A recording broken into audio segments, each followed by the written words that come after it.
இன்றே டவுன்லோட் செய்து உங்கள் ஃபேவரட் ஷோக்களை என்ஜாய் பண்ணுங்க. நாங்கள் ஏற்காடு செல்வதற்கு எங்களுக்கு பயணச்சீட்டு பதிவு செய்து தருவீர்களா? அப்படியே ஆகட்டும் மகனே, பயணச்சீட்டு புக் செஞ்சிடுறேன். ஓகே. நீ இப்படிதான் பேசி ரொம்ப நாள் ஆச்சுடா. எல்லாம் என் நேரம், என் வாழ்க்கை அப்படி ஆயிடுச்சு. ஏய், நல்ல பல்ப் வாங்கிட்டான் உன் பையன். சரிடா, நான் புக் பண்ணிடுறேன். நன்றிப்பா. நன்றி நன்றி. என்னது ஏற்காடு போறனா? நிஜமாவா? என்ன நடக்குதுன்னு ஒண்ணுமே புரியலையே. சிந்தாமணி, உனக்கு எந்த நேரத்துல என்ன பேசணும்னு தெரியாது? இல்ல, நீ விஷால் மனசொடிஞ்சு போற மாதிரி தெரிஞ்சது, அதனாலதான். அத்த, அதெல்லாம் அண்ணி பாத்துப்பாங்க, நீங்க ஃபீல் பண்ணாதீங்க.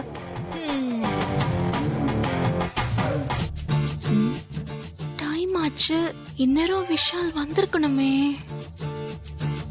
அப்பா கிட்ட சொல்லி டிக்கெட் புக் பண்ணிட்டேன். போதும்ல? Thank you thank you. ஏய், இங்க பாரு, நீ உன் மனசுல என்ன வேணாலும் பிளான் பண்ணிருக்கலாம், ஆனா நீ நினைச்சது எதுவுமே என்கிட்ட நடக்காது. ஆக்சுவலி எனக்கு ஒரு சேஞ்ச் தேவைப்படுது, அதனாலதான் நான் ஓகே சொன்னேன். மத்தபடி நான் சொன்னதுதான். நம்ம போறது ஜஸ்ட் ஒரு ட்ரிப், அவ்வளவுதான். சரி, ஹனிமூனும் கிடையாது, ஒரு மண்ணும் கிடையாது. புரிஞ்சுதா?